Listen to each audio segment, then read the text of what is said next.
আসসালামু আলাইকুম। আন্তর্জাতিক টিভি নিউজে আপনাকে স্বাগত। শুরুতেই জানাবো আমাদের হাতে থাকা সর্বশেষ গুরুত্বপূর্ণ আপডেট যুদ্ধের সংবাদ, এরপর বিস্তারিত। বাংলাদেশের সর্বশেষ গুরুত্বপূর্ণ আপডেট সংবাদে আপনাকে স্বাগত। শুরুতেই সংবাদ শিরোনাম, পরে বিস্তারিত। প্রথমেই জানাবো আমাদের হাতে থাকা সর্বশেষ গুরুত্বপূর্ণ সবথেকে তাজা আপডেট সংবাদ। 1947 থেকে 2025 সাল পর্যন্ত জামাত ইসলামের দ্বারা কেউ কষ্ট পেয়ে থাকলে বিনা সত্ত্বে আবারও ক্ষমা চাই বললেন জামাতের আমির। বাংলাদেশ জামাত ইসলামের আমির ডক্টর শফিকুর রহমান বলেছেন, ক্ষমা প্রার্থনা কমপক্ষে আমরা 3 বার চেয়েছি। অধ্যাপক গোলাম আজম একবার চেয়েছেন, মাওলানা মতিউর রহমান নিজামী একবার চেয়েছেন, আমিও বেশ কয়েকবার ক্ষমা চেয়েছি। শুধু এখন নয়, বরং 1947 সাল থেকে বাংলাদেশ জামাত ইসলামের দ্বারা কেউ যদি কোনো কষ্ট পেয়ে থাকেন অথবা কারো কোনো ক্ষতি হয়ে থাকে, আমি সব ব্যক্তি এবং সংগঠনের কাছে নিঃশর্ত ক্ষমা চাই। আর যুক্তরাষ্ট্রের নিউ ইয়র্কে স্থানীয় সময় সাংবাদিকদের সঙ্গে মতবিনিময় সভায় তিনি বাংলাদেশবাসীর কাছে এই ক্ষমা চেয়েছেন। এরপর জানাবো উপদেষ্টা সচিবদের বিদেশ সফরে নিয়ম ভঙ্গ ক্ষুব্ধ প্রধান উপদেষ্টা।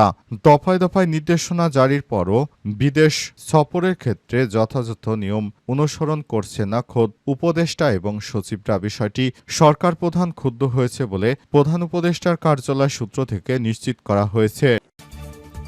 এদিকে ভাড়ায় এসে জমি দখলের চেষ্টা, বিএনপির যুবদলের 2 নেতা বহিষ্কার। কুড়িগ্রামের রৌমারীতে ভাড়ায় এসে অন্যের জমি দখলের অভিযোগে বহিষ্কার হয়েছে যুবদলের 2 নেতা। বহিষ্কৃত শাহজালাল সরকার উপজেলার জাদুরচর ইউনিয়নের যুবদল যুগ্ম আহ্বায়ক নাজমুল হোসেন টাইগারের একটি কমিটির সদস্য।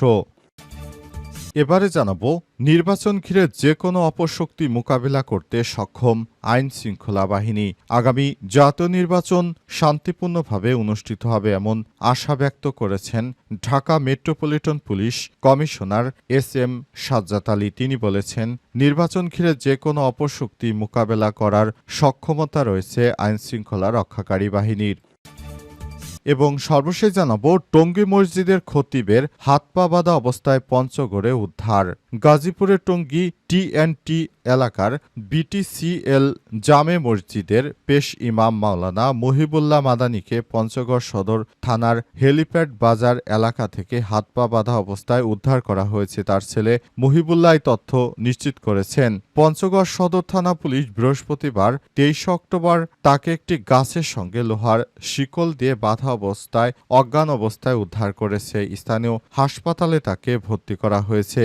স্থানীয়রা জানায়, মাওলানা মহিবুল্লাহ জুমার খুতবা হিন্দু সম্প্রদায় সংগঠন ইসকন ও হিন্দু ছেলেদের মাধ্যমে মুসলিম মেয়েদের প্রতারণার মাধ্যমে সামাজিক অবক্ষয়ের ঘটনার বিষয় নিয়ে সচেতনতামূলক বয়ান দিতেন। এরপর থেকে তাকে হুমকি দেওয়া হয় এবং বেশ কয়েকটি উড়ো চিঠি পাঠানো হয়। এই ঘটনার পর পঞ্চগড় সদর থানার ওসি আবদুল্লাহ হিল জামান জানান, মাওলানা মহিবুল্লাহ মাদানীকে উদ্ধার করে হাসপাতালে ভর্তি করা হয়েছে। বর্তমানে তিনি চিকিৎসাধীন অবস্থায় রয়েছেন। প্রিয় দর্শক, এতক্ষণ শুনছিলেন সংবাদ শিরোনাম, এবারে বিস্তারিত।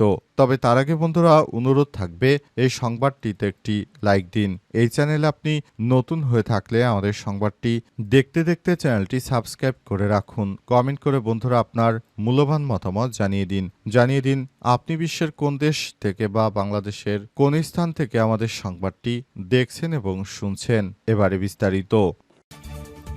1947 সাল থেকে 2025 সাল পর্যন্ত কেউ আমাদের দ্বারা কষ্ট পেয়ে থাকলে বিনা সত্ত্বে ক্ষমা চাই বললেন জামাতের আমির। বাংলাদেশ জামাত ইসলামের আমির ডক্টর শফিকুর রহমান বলেছেন, ক্ষমা প্রার্থনা কমপক্ষে 3 বার চেয়েছি।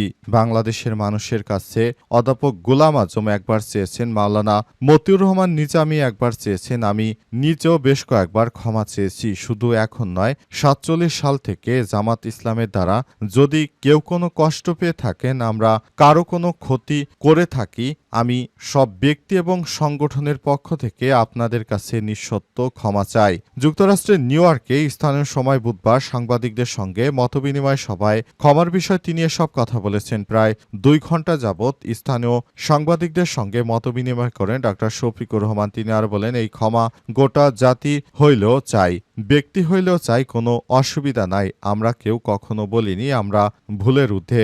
জামাতের আমির বলেন, আমার 100টার মধ্যে 99টা ভুল রয়েছে। একটা তো বেঠিক হতে পারে, একটা তো শুদ্ধ হতে পারে। সেই শুদ্ধ একটাতে হলেও আপনাদের জন্য আমি কাজ করার চেষ্টা করেছি। তাই আমি বলতে চাই, যদি আমার ৯৯টা ভুলের মধ্যে একটাও সঠিক থাকে, সেই একটি সঠিক গুণের দিকে তাকিয়ে আপনারা অন্তত আমাদের বাংলাদেশ জামাত ইসলামকে এবারের মতো ক্ষমা করে দিন। কারণ ইতিমধ্যেই আপনাদেরকে আপনাদের সবার কাছে ক্ষমা চাওয়ার পর বারবার আমাদের যুদ্ধ অপরাধী হিসেবে ট্যাগ লাগানোর চেষ্টা করা হয়।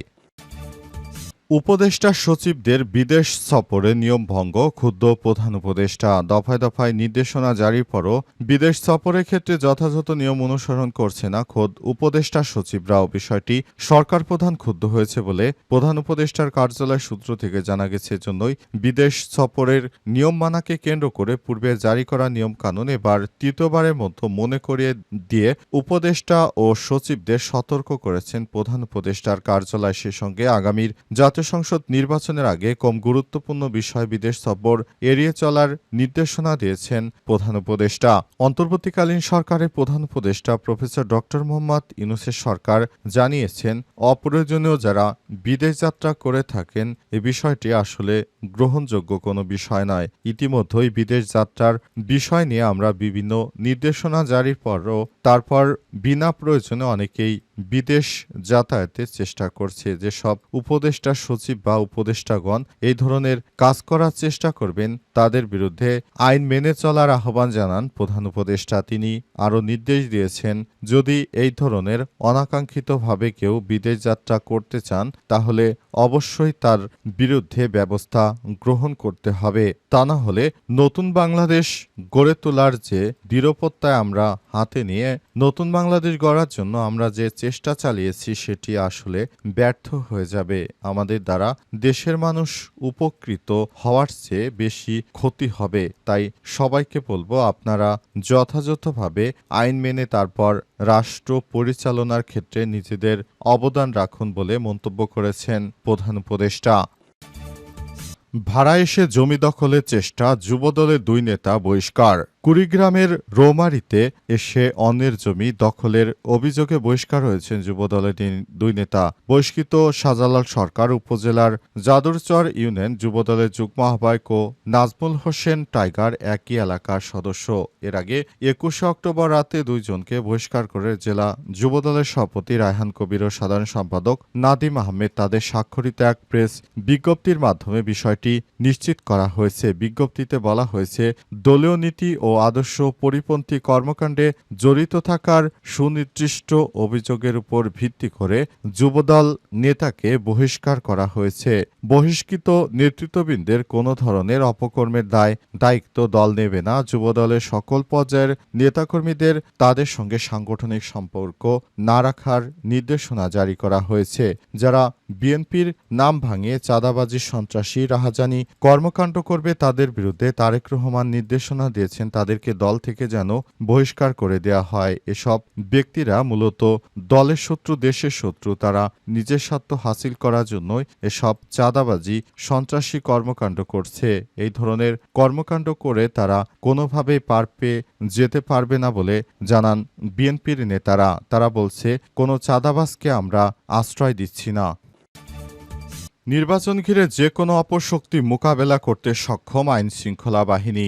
আগামী জাতীয় সংসদ নির্বাচন শান্তিপূর্ণ করার জন্য ডিএমপির কমিশনার নির্দেশনা জারি করেছেন। তিনি পুলিশ বাহিনীর মনোবল বৃদ্ধি করার জন্য আরও নতুন করে ৪,০০০ জন এএসআইকে নিয়োগের বিষয়ে কথা বলেছেন। পাশাপাশি তিনি বলেছেন, আগামী নির্বাচনে কোনো দুষ্কৃতকারীরা কোনো অনাকাঙ্ক্ষিত ঘটনা ঘটাতে পারবে না। সেজন্য পুলিশ সর্বদাই বদ্ধপরিকর। পুলিশের সক্ষমতা আগের থেকে অনেক গুণ বৃদ্ধি পেয়েছে। আগামী নির্বাচনে সবকিছু যেন সুষ্ঠুভাবে পরিচালিত হয় সে অনুযায়ী বাংলাদেশ পুলিশ কাজ শুরু করেছে। পুলিশের পক্ষ থেকে ইতিমধ্যেই বিভিন্ন নির্দেশনা জারি করা হয়েছে। অন্তর্বর্তীকালীন সরকারের প্রধান উপদেষ্টা প্রফেসর ডক্টর মোহাম্মদ ইউনূসের সরকার পুলিশকে যেসব নির্দেশনা দিয়েছেন পুলিশ সেগুলো মেনে চলছে এবং নির্বাচন যেন সুষ্ঠু ও সুন্দরভাবে করা হয় সেজন্য পুলিশকে আরও আগের থেকে প্রশিক্ষণ দিয়ে সক্ষমতা বৃদ্ধি করা হয়েছে। কোনো দুষ্কৃতকারী কোনো ধরনের সমস্যা যেন তৈরি করতে